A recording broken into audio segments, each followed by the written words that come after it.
কিছু মেয়েরা যে অনেক খারাপ হয়, এই মেয়েটিকে না দেখলে আমি বুঝতেই পারতাম না। দেখেন সে খালি বাড়িতে তার আপন মামাতো ভাইয়ের সাথে কি করে। হাঁটুর বসে একটি ছেলের সাথে। এই ভিডিওটি না দেখলে আমি বুঝতেই পারতাম না। দেখেন সে কিভাবে শুয়ে রয়েছে। সে জানে তার মামাতো ভাই এই রুমে আসবে। দেখেন ঠিকই মামাতো ভাই এসেছে। মামাতো ভাই তো এখন দেখে তার মাথা নষ্ট। কি ব্যাপার?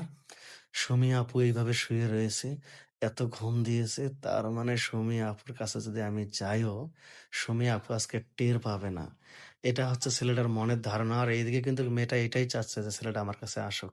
এখন ছেলেটা দেখেন সে নিজে দেখতেছে এবং নিজে ফিল নিচ্ছে এবং সে ভাবতেছে তার মানে আজকে সুমি আপা যেভাবে ঘুমিয়ে রয়েছে, সুমি আপা মনে চাচ্ছেই যে আমি তার কাছে যাই, তাকে আমি ভালোবাসা আদান-প্রদান দেই এবং অনেক কথা তার সাথে অনেক গল্প করি। দেখেন ছেলেটা বলতেছে, "যাবো?" হ্যাঁ, অবশ্যই যাবো যেহেতু বাড়ি ফাঁকা। এখন দেখেন এইদিকে তার সুমি আপা কিন্তু ব্যাকুল ঘুম। সে কিন্তু জানে না যে তার সাথে কি হতে চলেছে। অথচ কিন্তু সে সবকিছুই জানে। কিন্তু সেই চাচ্ছে যে আমার মামাতো ভাইকে আমি সুযোগ দেব। ওর যা মন চায় তাই আজকে আমার সাথে করুক। দেখেন ছেলেটা কিন্তু দেখতেছে এবং বলতেছে, ফুফাতো বোন কতদিন ধরে তোমাকে আমি কাছে পাওয়ার অপেক্ষায় কিন্তু কোনোদিন বলতে পারিনি। কারণ তোমার আমার বয়স অনেক ডিফারেন্স। কিন্তু আজকে যেহেতু তুমি আমাকে এই সুযোগটা দিয়েই দিচ্ছ, আমি এই সুযোগটা আজকে ছাড়বো না।" তুমি ঘুমিয়ে থাকবে, ঘুমের ভিতরে আমি সবকিছু আজকে করব। এখন দেখেন ছেলেটা বলছে, "যাক, সুমি আপু যখন ঘুমিয়ে রয়েছে, ১ সেকেন্ডের ভিতরে আমি গিয়ে দেখি বাড়িতে অন্য কেউ আছে কিনা।" যেই বলা সেই কাজ। এইদিকে দেখেন এখন সে চোখ খুলবে। খুলে কিন্তু সে মনে অনেক খুশি। "মামাতো ভাই, আমি তো এটাই চাচ্ছি যে তুমি আসো, এসে দেখবা আমি ঘুমিয়ে রয়েছি আর তোমার যা মন চায় আমার সাথে তাই করো। কারণ আমারও খুব ভালো লাগবে। আমিও অনেকদিন ধরে না খেয়ে রয়েছি।" কারণ স্বামীর বাড়ি থেকে আসার পর থেকে স্বামী আমাকে নিতেও আসে না। কারণ স্বামীর সাথে আমার অনেক ঝগড়াঝাটি। আর এইদিকে দেখেন ছেলেটা এখন এসে ভালো করে দেখতেছে যে বাড়িতে কেউ আছে কিনা, দরজার আশেপাশে ভালোভাবে সে পরিচালনা করলো, দেখলো কেউ নেই। সে কিন্তু অনেক খুশি।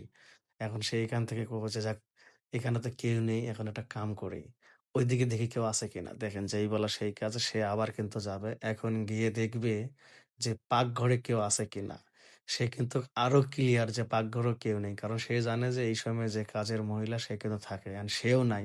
এখন সে ভালোভাবে বুঝতে পারছে যে ফুফাতো বোন আর আমি। আমরা ২ জন ছাড়া কিন্তু বাড়িতে কেউ নেই। এইরকম খুশি সে কোথায় ধরে রাখবে? এখন সে ডাইরেক্টলি চলে যাবে এখন তার সেই ফুফাতো বোনের রুমে। দেখেন এখন গিয়ে আর কোনো কথা নেই।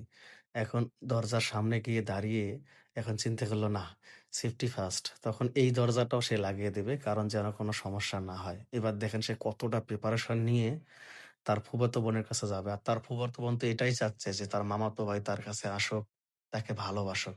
এবার দেখেন ফুফাতো ভাই কিন্তু একা বলতেছে, সরি, মামাতো ভাই কিন্তু একা বলতেছে, "ফুফাতো বোন, আমি কিন্তু এটাই চাই।"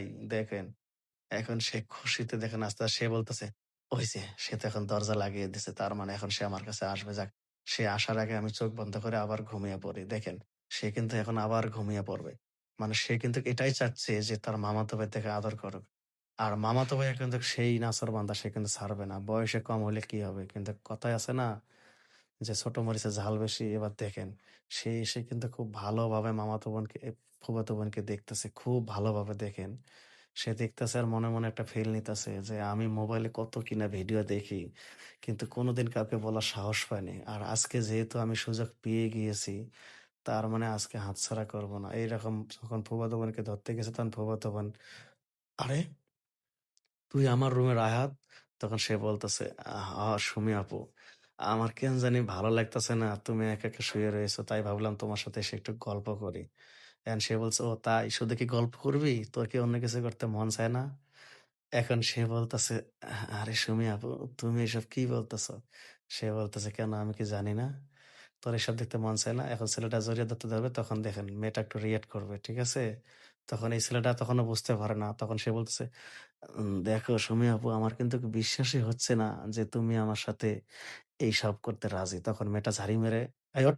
তখন ছেলেটাকে দাঁড় করিয়ে দেয়, "তুই কি ভাবছিস, হ্যাঁ? তুই ভাবছিস যে আমি সবকিছু তোর সাথে ইচ্ছাকৃতভাবে করতেছি? না, ইচ্ছাকৃতভাবে এটাই করেছি যে তোকে আজকে আমি দেখার জন্য। কারণ আমার যে ছোট বোন আছে তার সাথে তুই বাজে ব্যবহার করেছিস। আমার ছোট বোন আমার কাছে অনেকদিন নালিশ করেছে।